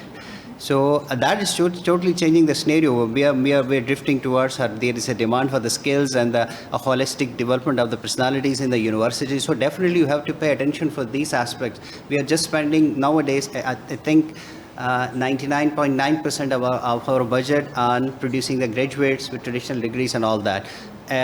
But the demands are changing. The gig economy is totally changing the work scenario. We are hating these words that future of work, future of economy, and all these things. So definitely universities have to pay attention to these student support services, especially these career readiness, entrepreneurship, and then how we are like integrating into the like mainstream academics. So that's I see that this student support services component will have more value and worth in upcoming days for all the universities, whether it is located in Gilgit or it's located in the Karachi. Thank you. Yes. We all talk about financial crisis of public sector universities, and why don't we get students and money from the students as compared to what we see in private sector. Students come for education quality and service quality, and for service quality the public sector universities, these are lacking far behind than good private sector universities. So inevitably, I think in future all the public sector universities, they have to consider this, they have to incorporate this element, integrated quality student services. This is a matter of their survival, I think, and it is directly linked with the financial stability of public sector universities. Especially students now value more their on-campus experience, their on-campus culture, life, they value more now as compared to what they are learning inside the classroom. So inevitably, they have to come to this point sooner or later. Yes, please. I think this is a paradigm shift, and the management of the universities and the teachers and the students, they are realizing that the traditional and the legacy studies that we are doing in the universities, they are not going to help us to grab the job market, the industry, the needs of the industry. So there is a sense of realization, although it is very, very slow, but there is a sense of realization that we have to include the data-driven based decisions and inclusion of the needs of the industry in the curriculum. So I think with the passage of time, this need will go on increasing, and universities and the administration will feel that the performance and the standard of the universities will be gauged through the standard which is equivalent to the needs of the market. Thank you. Yes, Sarita, and please also share about the counseling services, mental health counseling services. Yeah, exactly. So just adding to what my colleague has shared, that in future, I believe that we have learned about the concept of vertical and horizontal integration of the services. So I believe that in future, speaking from the context of mental health, perspective, that we are seeing that we are going to enable that cohesive environment in our universities and campuses, where well-being of individuals is going to become a priority. And when we make well-being of our cells and our faculty and the staff and the students important and a priority, I think that is a very key element to ensuring the students' success, because for the students' success, the vital element that probably is not very much debated is their mental well-being. So I'm seeing that it is coming to the limelight and being its recognition in the masses and by the administration as well. Sure. Thank you. So related to that, I would like to now take one recommendations from all panel members on how we can better integrate student support services into our HEIs. So we start with Dr. Asif. I've been involved in another area of HESSA, that is integrated strategic planning. And there we have training from SCUP Institute. They're a very famous society for colleges and universities planners, USA. And they gave us and they tasked us with some targets for our next 6 months. regarding this strategic planning. I think on parallel lines, integrating and structuring these offices and unifying those into a single approach, HESSA may give some document to universities to bring some uniformity and effectiveness and the concept of integration in these student services. So all these together, these must lead towards rich experience, on-campus experience of students. That is again now more than 50% part of their learning and personality grooming. Yeah. For me, like in terms of recommendation, like three things, like one is structure, strategy, and sustainability. And there is a concept from human-centered design. We try to teach it in the business schools as well. So we have to, I think for me, is this human-centered approach kind of thing should be done in the universities. We see how these support systems are designed in a way, they're structured in a way, strategized in a way, and they're made sustainable in a way that they are delivering value on the ground. If they're not delivering any value and we're just putting resources in it, after a while, definitely things are not going to be working like that. So for me, it is structure, strategy, and sustainability options with this human-centered approach.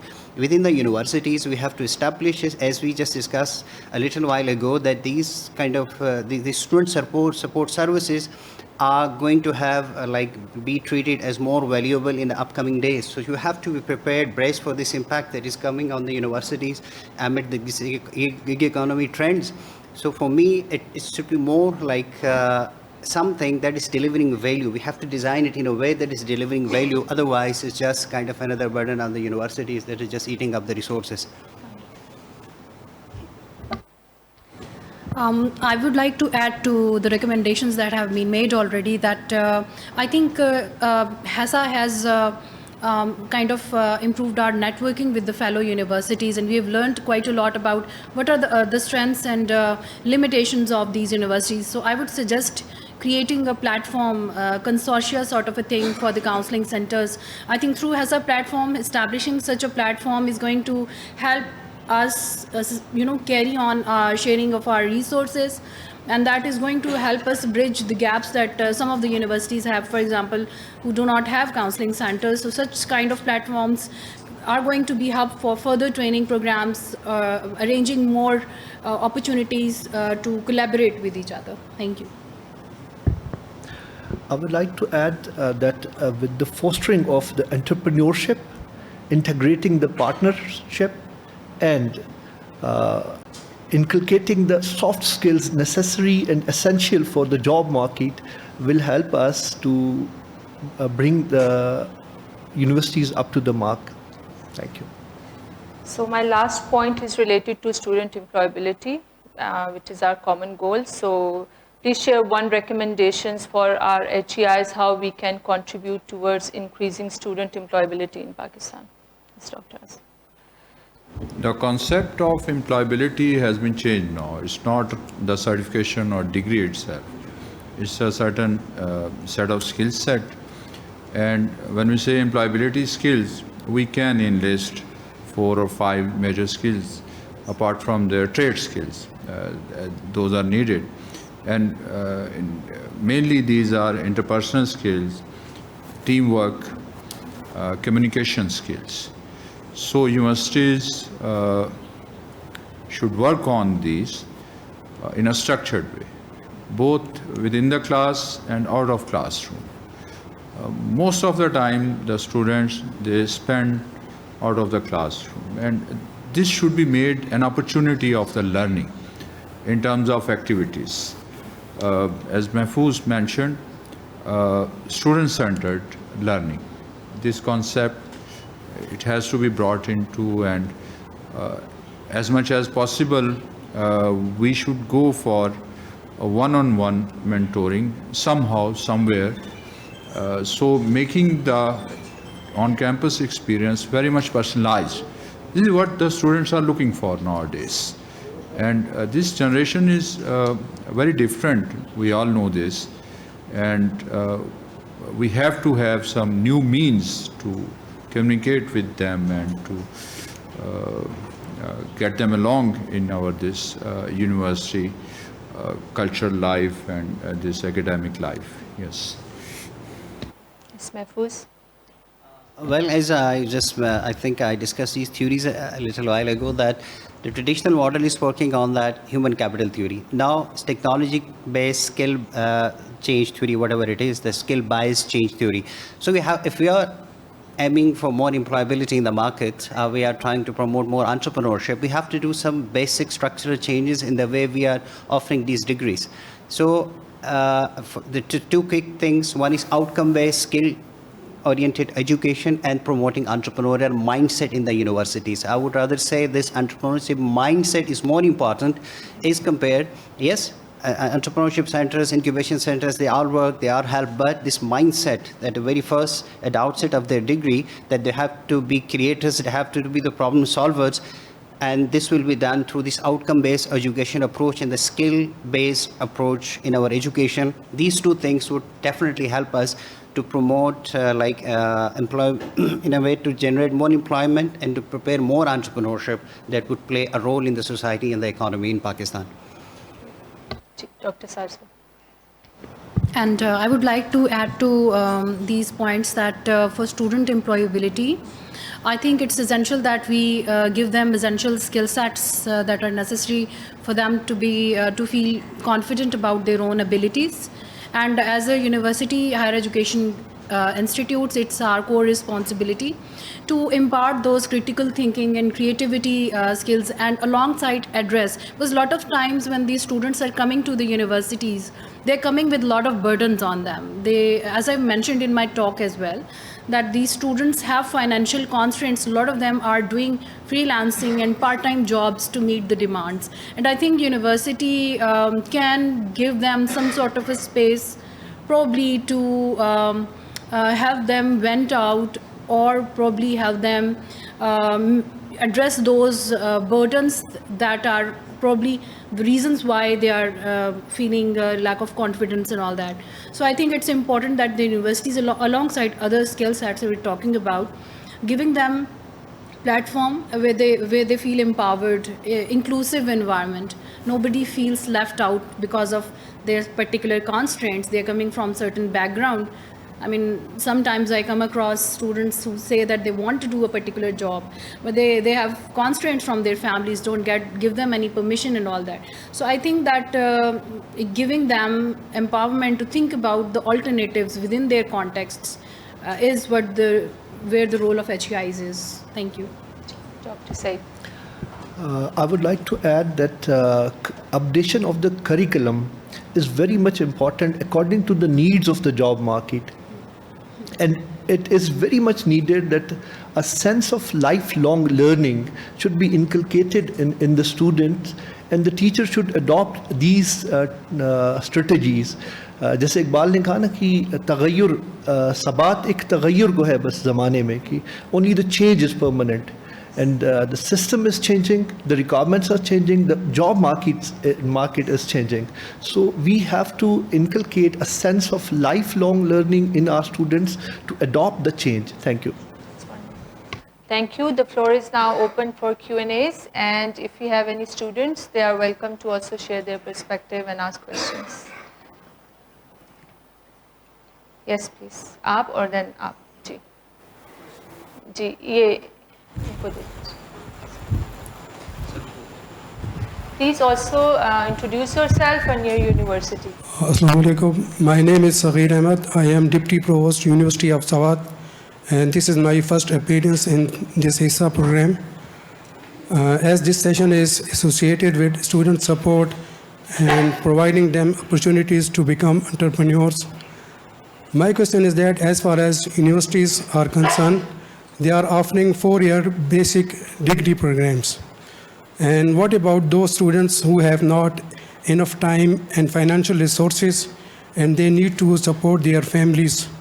Why short-term programs are not offered by the most of the universities, like 6 months training year diploma programs, and enable them to become entrepreneur and to support their family and to put their share in national income? And the second point is this. This session is concerned with student affairs. But what I observed that most of us are sitting here are the faculty members and administration staff. Student participation in this session should be there, and we should invite one or two students from each university to participate in this session and to share their point of view and what they want from us, so that new suggestions and ideas come in front of us. Thank you. So who would like? Yes, please. I will answer to first question. Second question pertains to, I think, HESSA management. When we see the different levels of especially technical education, I belong to an engineering university, so I'll talk more on naturally on this. We have various institution forums. Traditionally, we have universities with this BS program or 4-year degree program, and below that we have 3-year associate degree or diploma program. Now we have, not in engineering, in other disciplines, we have a 2 years associate degree, ADP program.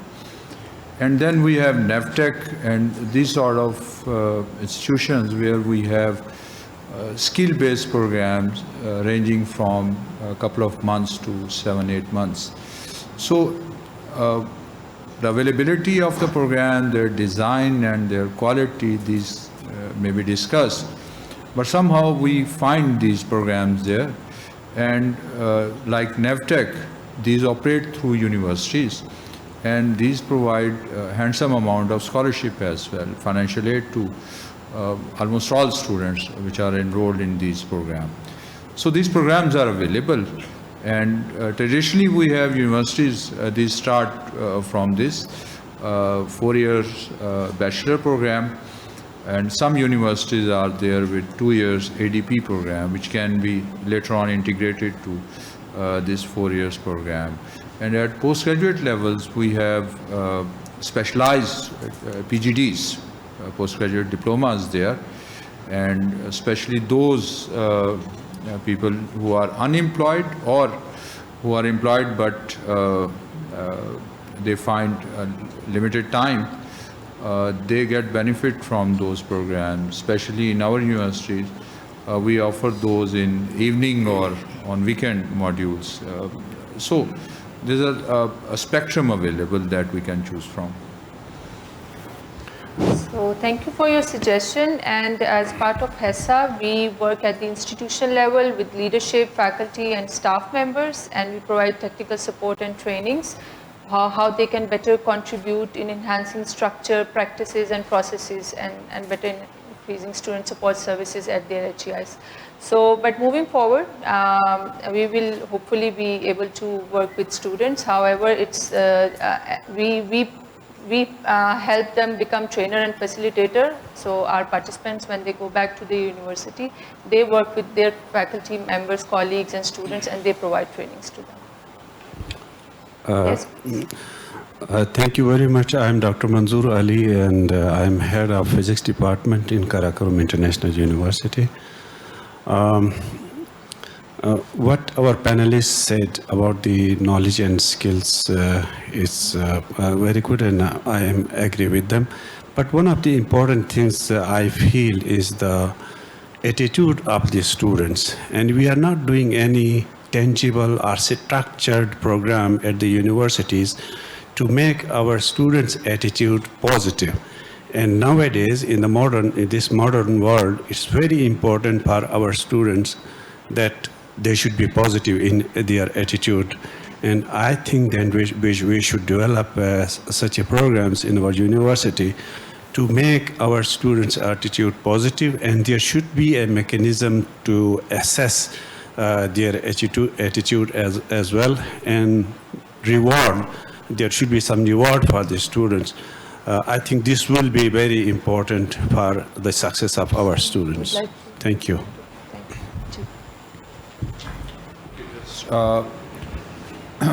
What I believe, this is a very valid observation, and we all are facing this issue. And it comes to me to a sense of belonging to the institution. When they take the ownership to their institution and take pride in the name of the institution, I think they have positive attitude. The one of the aspects which we can look upon. Secondly, we have outcome-based education system in engineering in Pakistan, and one of our trainer mentor, Professor Migat, he's outcome-based education guru from Malaysia. He once mentioned to me that very strange, we teach ethics through coursework and we assess it on the paper. Ethics is a thing of practice. It should be practiced and it should be assessed in a practice. So yes, this belonging and this concern is there among the students, which is shown up in various spikes in their attitude and their behavior. I think belonging with the institution through better services, through quality, through branding can help a lot. Yeah. I think it's a very good question that the universities need to work on the personality development and attitude building of the students, and it's a pertinent point. And I think that when it comes to the attitudinal change or behavioral change of the students, I think apart from the suggestions, I think we are ourselves the role models. And probably the students who are coming with different, these are some of the mental health needs you're talking about. If somebody is expressing anger or frustration or having some disciplinary issues, I think the universities has a mechanism of having those different committees where the disciplinary issues are sent forward to. But at our university, for example, we do give consultation to such students regarding the mental health, probably connecting them with the right resources, giving them some sort of mentorship. Just looking into the context of such students is very important. And by we can do peer support groups can be created in the universities where the students can connect with the students, because due to the digital age, I think our student today is more isolated and more digitally connected and more isolated in actuality or reality. So I think there are different areas where we can mold our activities or activities within the universities according to the needs of the students. Thank you. So in the interest of time, we'll just take two quick questions. Okay. Yes. My question is regarding one psychological aspect of students. I'm Dr. Khurram Pervez from Mirpur University of Science and Technology. I had been chairperson of the Department of Mechanical Engineering for last 6 years. And during my chairmanship, I observed that sometimes students, they used to come to my office and they would complain against some specific teachers, but then they would also say that please do not tell teacher that we are complaining against him. So somehow they are afraid that and they are reluctant because due to some reasons. So my question to the panel is that what do you think, how effectively we can introduce a mechanism where student can, without any fear, and there should be some accountability, what kind of mechanism we can introduce in a university where students, without any fear, they could come forward and they can complain against anyone? Thank you. At our university, we have introduced this during the course. We have regular student evaluations as well. So obviously, every university has a student evaluation mechanisms, and I think there has to be an open door policy, especially from the head of the department, that they should probably create an avenue and for the students to just come up anytime and talk about their issues, and they should not feel hesitant about talking to any faculty member. So having an open door policy. And secondly, I think as far as You talked about accountability. We have certain measures where the senior faculty within the department kind of supervises. I'll use the term mentorships. They kind of provide mentorship to the younger faculty or other fellow faculty who might have some sort of difficulties. So the students usually don't feel hesitant to come and talk about their issues because they trust on the faculty and they can come forward. I think that is where the gap is, the communication gap is. We need to work on probably creating an environment, the conducive environment where the student can come forward and talk about their issues. Secondly, at our university, we have focal persons. Those are called faculty advisors, student advisors, so the students know who their mentor is and they can talk anonymously to them about their issues. Thank you. We have one last question. Yes, sir. We are here talking about student-centric policies, but unfortunately we don't have student bodies. We do have debating societies and things like that, but students don't have a voice, firstly. And secondly, my question is that among all the student services, I think it's just a suggestion. Just like if we do course evaluations and teacher evaluations, we do not have evaluations for hostel services. For student services, we should have certain system of evaluations too. These are not evaluated currently. We only do evaluations for academics, but we do not have any system of evaluation of the services that we provide to students, hostels or everything else. Please. Yeah, very valid comment, and Dr. Smera is sitting here. In our last training of DSS, we discussed this in detail over 4 or 5 days. That was under the heading of student belonging. So it's all that converges to the student belonging. And we have, as a matter of practice at Utah University, the forms, survey forms, which give us some idea after analysis, student belonging. And there we ask all these sort of questions. Are you satisfied? How do you rate? How you rank this? I think a few universities have started, yes, Dr. Smera's university, and yeah, they have started launching these sort of surveys, and the rest will be doing that, I think, in next 6 months, yeah. Please continue discussion with your colleagues and counterparts beyond the session as well. And this has been very insightful session on best practices and successes in integrating student support services at our partner HEIs for wider benefits of our students and graduates and the opportunities that lie ahead, how to prepare them for a better future. I would like to thank our distinguished speakers and panel members for sharing their best practices, experiences, and also recommendations. And I would like to thank you all for your participation. And we certainly look forward to continue working with you, with all the colleagues from Student Affairs offices in next 2 years of the project. It has been remarkable experiences. It's two-way learning, and this community of practice of first of its kind community of practice which has been established at the national level of all the student affairs colleagues. That's remarkable, and we together we can do, I think, much more. So thank you so much.